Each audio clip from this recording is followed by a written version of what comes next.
महादू, आपल्याला असं वाटतं की आपण जगतोय,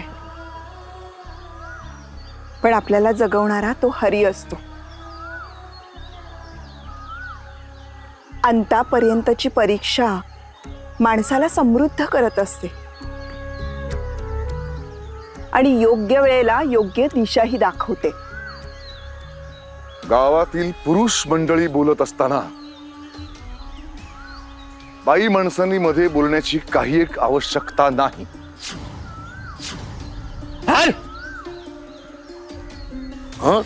आता यानं बोललं पाहिजे काय ना. हेच ते बेन. तशी मला शंका होतीच, पर पंतांनी सांगितलं म्हणून मी याच्यावर ध्यान ठेवलं. आणि यानंच त्या माझ्या डोळ्यासमोर याला पिकावर इशारी पाल्याचं पाणी टाकताना म्या पाहिलं.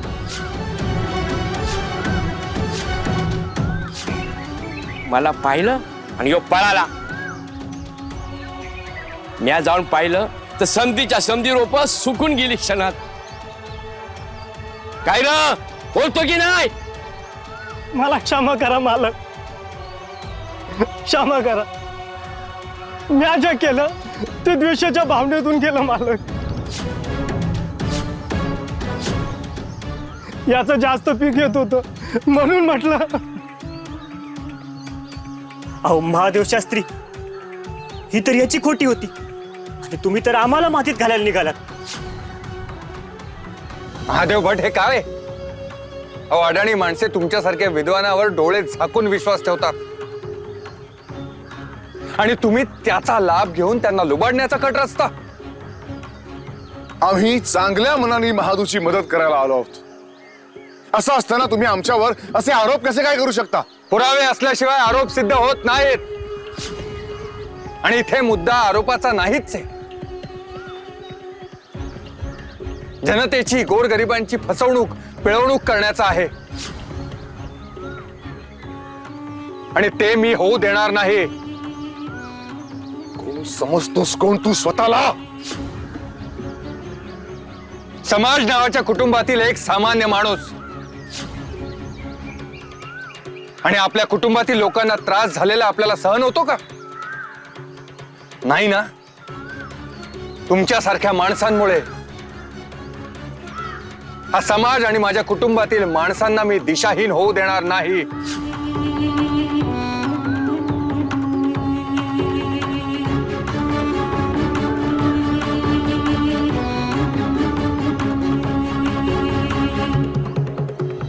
मालक मला क्षमा करा मालक. मालक मला क्षमा करा. माझ्या हातून लय मोठी चूक काय मालक. खूप मोठं पाप घडलं माझ्या हातून. मला क्षमा करा मालक, मला क्षमा करा. तुला क्षमा करणारा मी कोण? तुला तुझी चूक ध्यानात आली यातच सारं काही आलं. पंत, तुमचे कसे आभार मानू काय बी कळना झाले. आज मोठ्या अडचणीतून सोडवलं तुम्ही आम्हाला. आज तुम्ही नसतात तर दुसरं कोणीतरी असतं. परंतु त्या पांडुरंगानं तुझ्यासारख्या चांगल्या माणसाचं नुकसान होऊ दिलं नसतं. रुक्मिणी म्हणाली तेच खरंय. योग्य वेळी योग्य माणसे भेटतात. सारी त्या हरीची कृपा. आपण केवळ निमित्त मात्र. पांडुरंग हरी. पांडुरंग.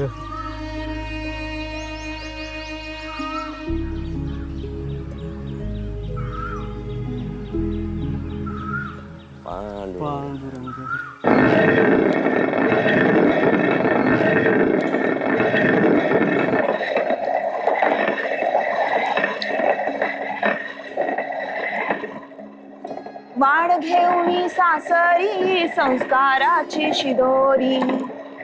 गाठ मायेची बांधुनी येते पोर सासरी. नाळ जोडुनी घराशी रसे आपुले होनी. गुजे देव पतिराया गुणदोष ही पाहुनी.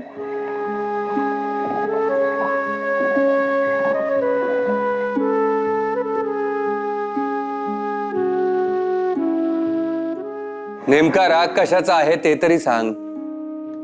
आपल्या माणसाला न सांगताही सगळं कळतं असं म्हणतात. रुक्मिणी, अगं न कळायला काय झाले? मी निघायच्या आधीच तू माघारी फिरलीस तेव्हाच सारं काही माझ्या लक्षात आलं. परंतु काय करू, समोर अन्याय होताना पाहिला की मला माझ्या क्रोधावर नियंत्रण ठेवणे अवघड होऊन जाते. मग अवघड वाटणाऱ्या गोष्टींची सोपी वाट कधी ना कधीतरी शोधावी लागेलच ना. तुम्ही स्वतःच्या जीवाची पर्वा न करता अन्यायाविरुद्ध लढताय. गोरगरिबांचा कळवळा आहे तुम्हाला, पण तो कळवळा व्यक्त करताना त्याची वेगळी पद्धतही असू शकते. प्रेमाने कटुता कमी होते, कठोरतेने ती वाढते. तुला माझा एवढा राग आलेला असताना सुद्धा तू एवढी शांत कशी काय राहू शकतेस? जन्मतः मिळालेल्या बाईपणाचं वरदान आणि सासरचा उंबरठा ओलांडण्याआधी मिळालेली शिकवण. न ठेव जागा मनी ग, क्रोध न साधे काही ग, मनी बदलती माया सारी, ठेवे विश्वास वचनी.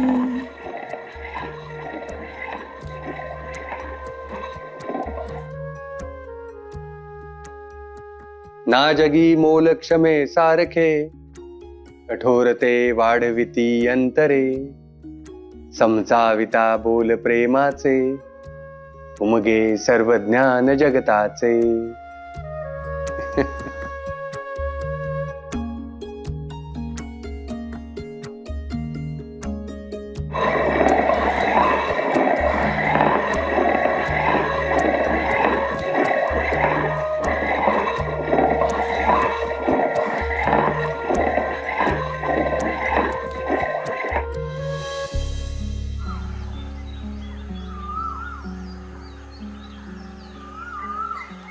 काका, मग पुढे काय झालं? सांगतो. मग विठ्ठलपंतांनी त्यावेळच्या पुरुष मानसिकतेनुसार न वागता रुक्मिणीचं ऐकलं आणि त्याप्रमाणे तसं ते आचरणातही आणलं. ते महादेव भटांकडे गेले.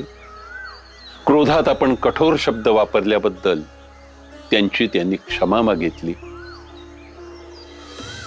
मला क्षमा करा. ती अपमान करायचा आणि मग येऊन ही अशी क्षमा मागायची, ही कुठली रीत झाली पंत? तुम्हाला मी का म्हणून क्षमा करावी? आणि मी तुम्हाला क्षमा करावी असं वाटत असेल तर हे असं घरी येऊन नाही, सगळ्या ग्रामस्थांसमोर तुम्हाला क्षमेची याचना करावी लागेल. सगळ्यांना तुम्हाला सांगावं लागेल की महादेव भट काही चुकीचे बोलत नव्हते, त्यांचंही म्हणणे तितकेच योग्य होते. परंतु मी असे कुठे म्हणालो? मग तुम्ही क्षमा कसली मागताय? मी क्षमा मागतोय ती माझ्या कठोर शब्दांबद्दल. माझ्या क्रोधावर माझे नियंत्रण राहिले नाही. मी जे बोललो त्याची मला खंत नाही. खंत वाटते आहे ती माझ्या बोलण्याच्या पद्धतीवर. म्हणून मी आपली क्षमा मागतो आहे. तुमच्या या क्षमा याचनेमुळे ग्रामस्थांच्या मनातला माझ्याविषयीचा मान तर परत येणार नाही ना. मग मी का क्षमा करावी तुम्हाला? मान असा मागून मिळत नसतो महादेव भट. तो आपल्या वागण्यातून कमवावा लागतो. आपल्या कृतीतून ते स्थान लोकांच्या मनात आपोआप निर्माण होत असते. अहो पंत, पण मी तुमचे असे काय वाकडे केले होते की ज्यामुळे तुम्ही सगळ्या ग्रामस्थांसमोर माझा असा पाणउतारा केला? तेच तर मी आपल्याला सांगतोय. आपल्याविषयीच काय, कोणाही विषयी माझ्या मनात राग नाही. मला केवळ अन्याय सहन होत नाही. आपण या समाजात राहतो तेव्हा आपला उपयोग या समाजातील लोकांच्या मानसिक आणि बौद्धिक प्रगतीसाठी व्हावा, अधोगतीसाठी नाही. एवढेच माझे म्हणणे आहे. शेष आपल्याला जे योग्य वाटेल ते आपण करावे. पांडुरंग हरी.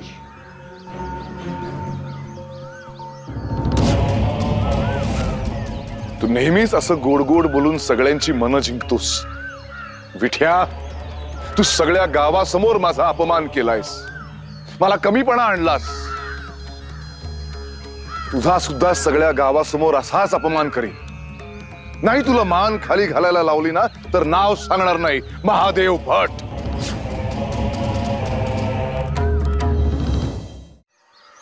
काका, मग पुढे काय झालं? सांगतो. यानंतर विठ्ठलपंतांच्या क्रोधाचं स्वरूप अतिशय संयत बनलं, जे त्यांनी अन्यायाविरुद्ध, अत्याचाराविरुद्ध आवाज उठवताना दाखवलं. त्यांच्या क्रोधाला योग्य दिशा मिळाली, जी त्यांना त्यांच्या ध्येयाप्रत घेऊन गेली.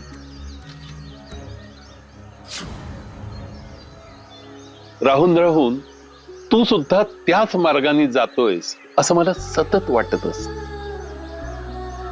तुमच्या कुळाचा, विठ्ठलपंतांचा ऐवज तुम्ही घरी परत आणला, मानाने त्याला विराजमान केलं. मला खूप खूप अभिमान वाटतो तुमचा. आणि या कामी तू सतत पुढाकार घेतलास. तुला हवं होतं ते साध्य केलंस. काका, अहो बाबांना मी तसं वचनच दिलं होतं.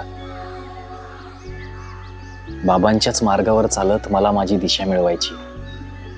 ती दिशा मिळेल मला हरीच्या सेवेतून, हरिभक्तीतून. आता आपल्या या घरी तो हरी पांडुरंगी विराजमान झालेलाच आहे, तर त्याच्यासाठी वनातून फुलं आणतो. वनात एका ठिकाणी फार सुंदर फुलं उमलतात. मी ज्ञानदादा सेवे गेलो होतो. हो, मग चल, मीही येतो तुझ्या सवे.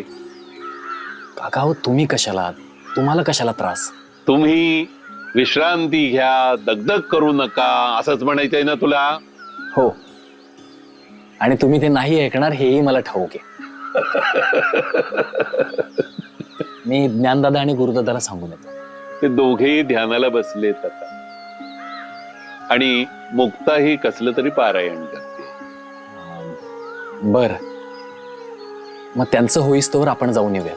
तू तुझं काम आटोपून घे, मीही माझं नित्यपठण करतो, मग आपण दोघेही जाऊयात सवे. बर.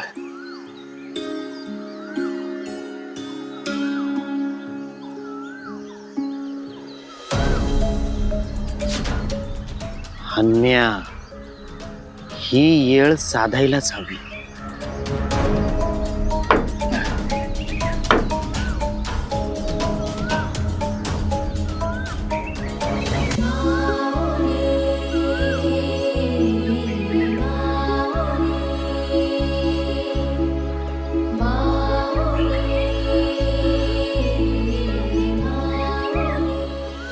बरं, दोघं बी गावलं इथं. सोपा. स्वतःला लय शान समजतोस होय रे. रागावर ताबा आहे का तुझा? आणि तसं बी माझ्या मोर थोडाच निभाव लागणार आहे तुझा. पण आज कधी नव्ह ते बेन एकटं गावलं आहे, आणि हो म्हातारा बी काय करू शकणार नाही. चांगली संधी आहे आज, हीच ती येळ. आताच डाव साधाया हवा. हनम्या, अरे अशी संधी पुण्यांदा माघारी फिरून येत नसती. पण काय करायचं हे ठरवता आलं पाहिजे. या येळेला असा डाव टाकतो ना. ओम राम ह्रीम रोम कालिके ओम फट स्वाहा. ओम राम ह्रीम रोम ओम कालिके ओम भट स्वाहा. जय देवी.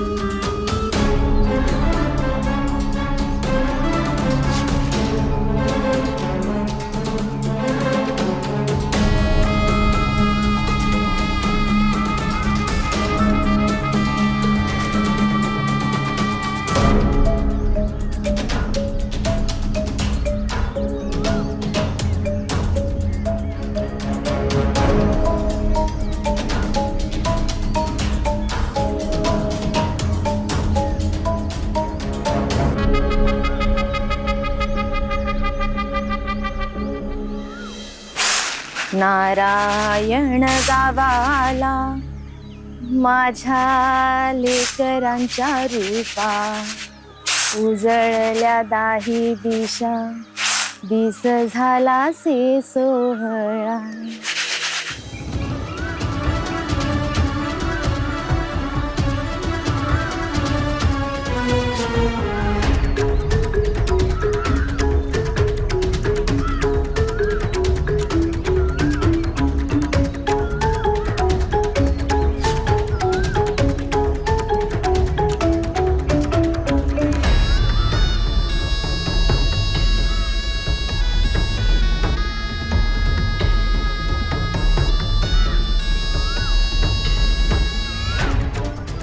कुठं चाललाय ह्यो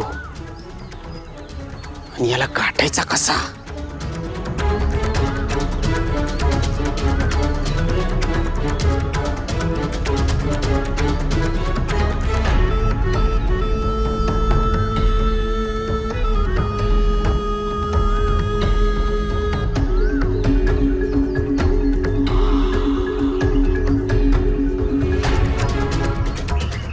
इथं राहतो वय बाबा.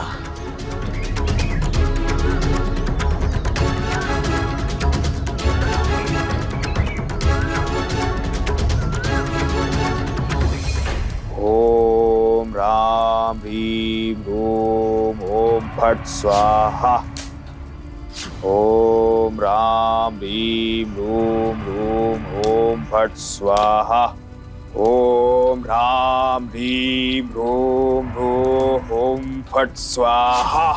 ओम राम ह्रीं ह्रूं ओम फट स्वाहा. थांब बालका, आहे तिथेच थांब. एक पाऊल जरी पुढे ढकललंस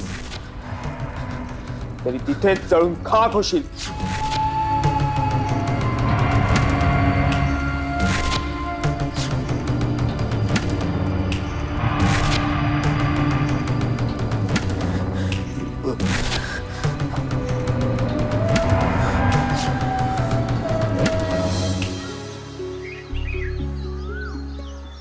काका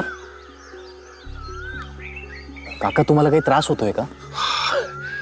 अरे त्रासाशिवाय प्रवासाची गंमत ती काय? म्हणजे तुम्हाला काहीतरी होतंय? मला काहीही होत नाहीये, अजिबात दमलो नाहीये मी.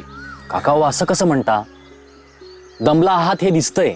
नाही, मी अजिबात दमलो नाहीये. परतून गेल्यावर तुला काहीतरी प्रवासाची गंमत सांगायला मिळावी ना. काका किती दमले होते, काकांना चालताही येत नव्हतं.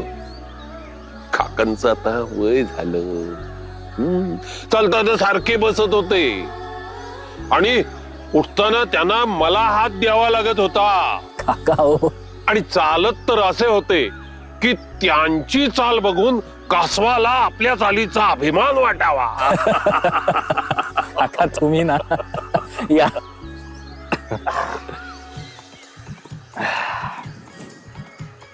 काका हो थांबा. पाहिलंस कुठे दमलोय मी? हं? अरे आपल्या या प्रवासाची तुला काही गंमत सांगायला मिळावी म्हणून आपला बसलो होतो. अजून किती लांब जायचंय? बस थोडंसच आहे. हो ना? अरण्यातल्या आतल्या भागात आहे. घटिकाभरात पोहोचू आपण. चला तर मग. हो चला. पांडुरंग हरी वासुदेव हरी पांडुरंग.